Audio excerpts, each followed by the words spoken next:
snow has fallen and the Mighty Macs are still balling on the court. You can catch it on this brand new episode of Mighty Mac Week in Review. I'm Dave Molinaro, joined by my partner. She's often imitated, never duplicated, Britt Merkel.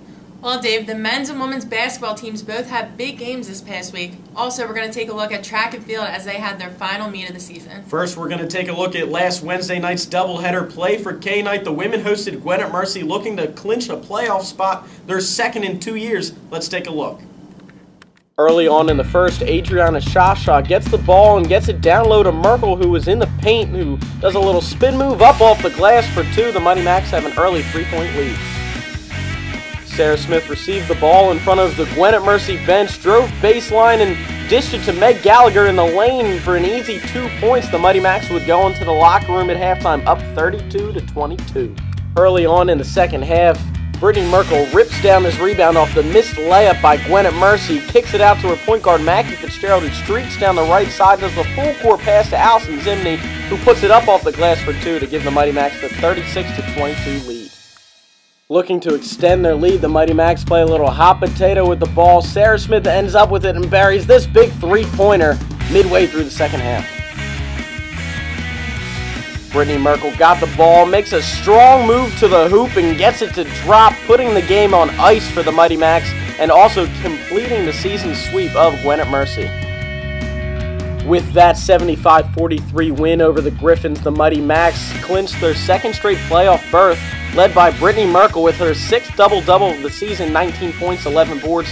Shasha chipped in 16 points herself. Sarah Smith, 11 points, 6 rebounds. Mackie Fitzgerald, 9 assists, 10 boards. The Mighty Macs are now 11-1 in conference. Number 1 versus number 2 battle the Titans here in the CSAC with this matchup against Cabrini's. Immaculata look to avenge their only loss so far this season. Shasha gets the ball and hits the floater to start off the game.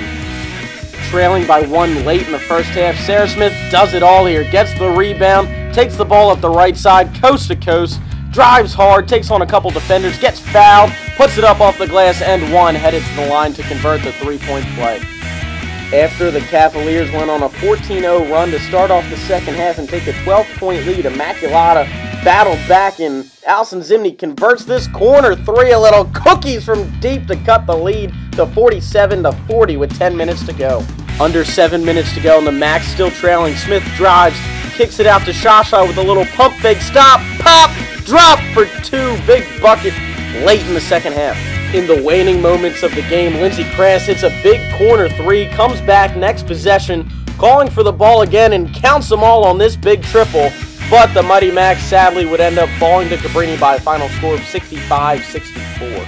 The Mighty Macs suffered their second straight loss Monday night on the road at Newman by a final score of 71-61. But they still have an opportunity to clinch the 2 seed in the playoffs and a bye to the CSAC semifinals. All they have to do is win one of their final 2 games, both of which are against Centenary. One of them's tomorrow night, senior night in Alumni Hall. Game starts at 6. Prior to tip-off, we're honoring 10 seniors on the women's basketball team. You may know who one of them are. All right, and the men's team is still looking to fight for a playoff spot as they hosted Keystone in the second half of the Play for K game this past week. Let's take a look at the highlights. Early on, Immaculata takes a 2-point lead on a great feed from Rodney Duncan to Josh Smith, cutting to the basket for one of Duncan's career-high 7 assists. The Mighty Macs push the ball in transition, and Rodney Duncan gets the beautiful assist to Mamadou Daikite, who gets this two-handed slam to put the Mighty Macs up 22-15. In the second half, Keystone took command of the game as they held a 14-point lead at 66-52, but this end won by Mike Sturdivant off an offensive rebound opportunity cut into the deficit midway through the second half. The Mighty Macs continued their comeback attempt as they erased a double-digit deficit and made it a 1-point game with a 10-0 run, including this tough layup by Rodney Duncan to make it 71-69 with 6 minutes left in the game.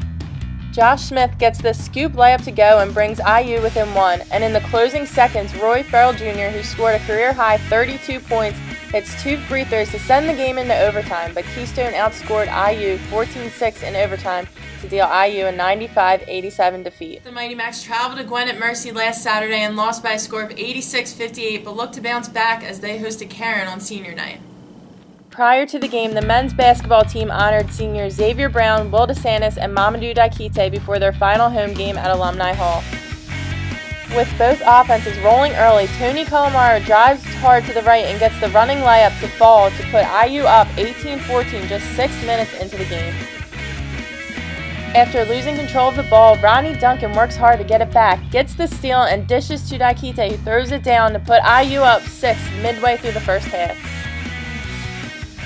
Early in the second half, the Mighty Macs stay comfortably in front as Josh Smith hits the three-pointer from the wing to put IU up 47-37.